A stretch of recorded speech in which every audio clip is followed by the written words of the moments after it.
지금까지 배웠던 내용들은 자바 언어가 C 언어와 비슷한 점들을 기반으로 했기 때문에 상당히 쉽게 배울 수 있었습니다. 하지만 지금부터는 이제 본격적으로 이 객체지향 언어인 자바의 특성에 대해서 배워나가는 시간을 갖도록 하겠습니다. 일단 자바는 객체지향 언어라고 하는데요. 우리 자바가 여기 속하고요. 그 다음에 여러분이 지금까지 배웠던 C 언어는 절차지향 언어라고 할 수 있습니다. 두 언어의 차이점을 간단하게 설명하자면 C 언어로 프로그램을 짤 때는 이 C 언어로 프로그램을 짤 때는 순서가 굉장히 중요했어요. 즉 어떤 A라는 일을 먼저 하고 그 다음에 그 결과를 받아서 B를 하고 B의 결과가 어떨 경우에는 뭐 C를 하든가 또는 그 결과가 아닐 경우에는 뭐 D를 한다든가 이런 순서가 굉장히 중요했고 이러한 순서 기반으로 프로그램을 짰습니다. 그러다 보니까 이 각각을 뭘로 구현했냐면 이 순서 단계를 전부 다 함수, 펑션으로 구현을 했습니다. 그래서 C 언어를 절차 지향 언어라고 하는 겁니다. 반면에 자바 언어는 이 순서가 별로 그렇게 중요한 게 아니라 어떤 일을 할 때 어떤 이게 전체 해야 되는 일이라고 할 때 이 일의 구성 요소가 되게 중요한 거예요. 요것도 필요하고 뭐 이것도 필요하고 이것도 필요하고 이것도 필요하고 이러한 각각의 즉 이걸 객체라고 하는데 이 객체가 중요한 겁니다. 이것도 객체가 되겠고요. 객체가 되겠고 객체가 되겠고 그 다음에 이 객체들 간의 어떤 연동관계 이런 게 굉장히 중요하게 여겨서 프로그램을 작성하는 게 자바 언어의 특징이 되겠습니다. 그런데 이런 그 자바 언어가 왜 나오게 됐냐면은 지금까지 C 언어로 짜다 보니까 이 코드의 재활용률이 굉장히 낮아요. 왜냐하면 이 순서라는 거는 순서 뭐 A라는 순서는 이 전체 작업을 하는 데 있어서 이 종속성이 굉장히 강합니다. 이 작업의 특성을 많이 따른다는 거죠. 하지만 이러한 객체라는 거는 이 전체 일에 그렇게 종속되지 않아요. 그러니까 어떤 일 A라는 일을 할 때 이렇게 객체를 하나 만들어 놓으면 다른 일 B를 할 때 그 객체를 또다시 재사용해서 할 수 있기 때문에 재사용률이 굉장히 높다는 겁니다. 그래서 소프트웨어 개발 시간을 단축할 수 있는 일단 장점을 쓸게요. 장점은 이 재활용률, 코드 재활용률이 굉장히 높다라는 점. 그 다음에 또 하나 장점은 뭐냐면 이게 보다 그 실세계에 가까운 모델링을 할 수 있다는 겁니다. 무슨 얘기냐면은 우리가 어떤 좀 지우고서 한번 하겠습니다. 절차 지향 언어 부분 지우고 우리가 어떤 그 자동차를 개발한다고 했을 때 우리가 자동차를 개발한다고 하면은 뭐 이 순서대로 하는 게 아니죠. 자동차는 이게 자동차라는 게 있다 라고 하면 뭐를 개발합니까? 엔진이 필요하고요. 그 다음에 뭐 창문이 필요하고요. 뭐 운전대가 필요하고 뭐 바퀴도 필요하고 좌석도 필요하고 사람들은 이런 식으로 생각을 하지 자동차가 움직이는 순서대로 생각하진 않아요. 그러니까 자바 언어는 이런 어떤 일을 달성하려고 할 때 어떤 시스템을 만들려고 할 때 사람들이 먼저 구성품부터 생각하는 그런 실세계에 가까운 모델링 방식을 사용하기 때문에 자바 언어로 프로그래밍을 하는 것이 훨씬 더 소프트웨어 생산성도 높일 수 있고 또한 그리고 더 이해도 쉬운 그런 프로그래밍 작업을 할 수가 있습니다. 그럼 이런 그 객체지향 언어들이 여러 개가 있어요. 예, 여기 보면 객체지향 언어들이 많은데 대표적인 게 자바가 있고요. 그 다음에 C++라는 언어도 있고요. 그 다음에 C#이라는 언어도 있고요. 뭐 등등등 해서 굉장히 많은 언어들이 있는데 많이 사용되는 언어들은 뭐 여기 나지 자바, C++, C# 3개 정도라고 할 수 있습니다. 이 3개 언어의 공통점이 한 3가지 정도 있는데 그 3가지에 대해서 말하겠습니다. 첫 번째는 뭐냐면 인캡슐레이션입니다. 인캡슐레이션.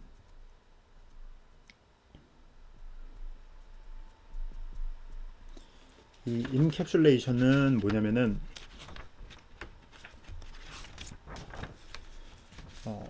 이 객체 안에 즉 이 클래스 안에 모든 필요한 것들을 다 집어넣었어요. 그래서 여기에 변수도 있고 그 다음에 여기 메소드도 있고 한 것들입니다. 우리가 C 언어 작성할 때는 변수랑 함수랑 다 분리가 돼 있었죠.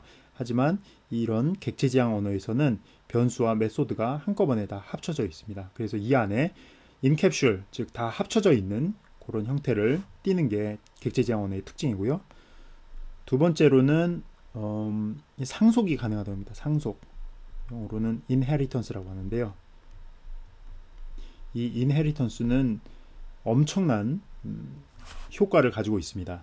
이게 뭐냐면은 여러분들이 어떤 클래스 A를 만들었어요. 그죠? 근데 A에 엄청나게 많은 뭐 변수들도 있고 이 안에 또 굉장히 많은 메소드들을 여러분들이 만들어 놨습니다.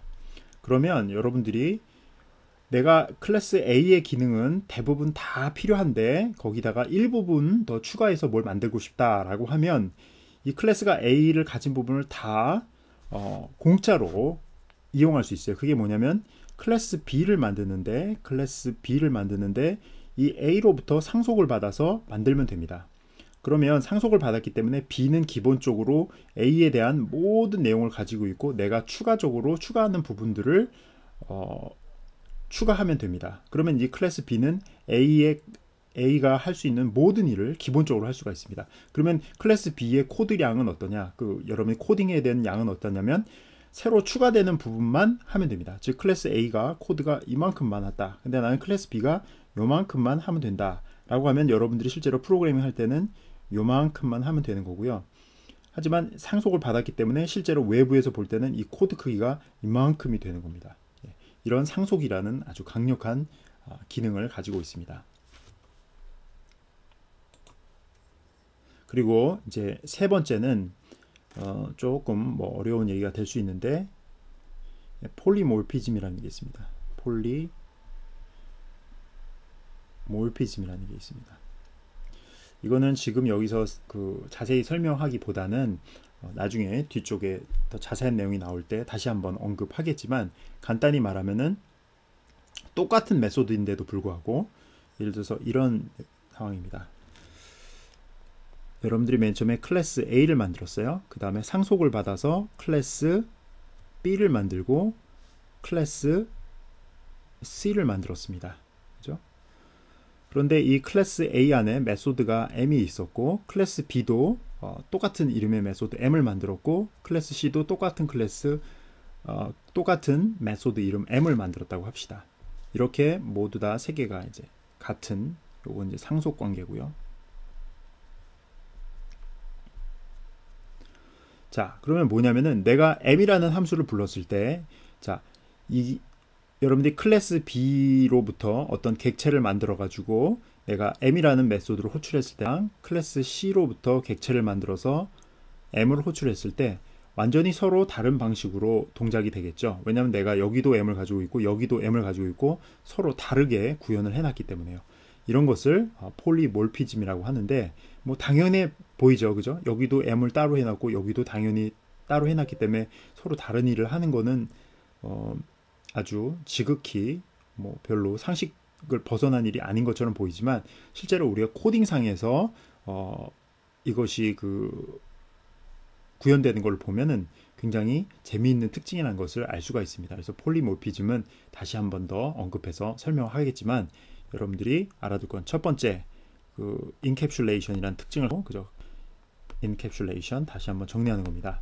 그래서 클래스 안에 모든 변수와 메소드를 전부 다 챙겨서 가지고 있다. 그 다음에 두 번째는 상속, inheritance. 그 다음에 세 번째는 폴리몰피즘.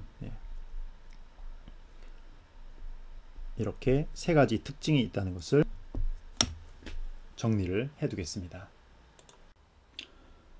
이 클래스라는 개념과 객체라는 개념을 여러분들이 잘 알아야 되는데요. C 언어 한번 예를 들어볼게요. C 언어에서 클래스는 우리 구조체 struct와 똑같습니다. 우리가 struct를 새로 만들죠, 그죠? 예. 그렇지만 이게 struct를 진짜로 사용하기 위해서는 struct 타입의 변수를 만들어야겠죠. 그거와 똑같습니다. 클래스는 하나의 새로운 데이터 타입을 만드는 거고요. 이 클래스 자체를 사용할 수는 없으니까 객체를 만들어서 사용해야 됩니다. 이것이 이제 스트럭처 변수에 해당하는 부분입니다. 이렇게 이해하는 것이 여러분들이 클래스와 객체를 이해하는 가장 쉬운 방법이 될 것 같고요. 클래스는 당연히 영어로 클래스고 객체는 여기서 인스턴스라고 합니다. 인스턴스. 그래서 우리는 프로그램 할 때 대부분 클래스를 만들고 그죠? 그러니까 데이터 타입을 정의를 하고요. 그 다음에 그로부터 인스턴스, 객체들을 만들어서 얘는 이제 실제로 값을 가질 수 있는 애들이니까 얘는 이런 인스턴스를 조합을 해서 프로그램을 작성하게 되는 겁니다.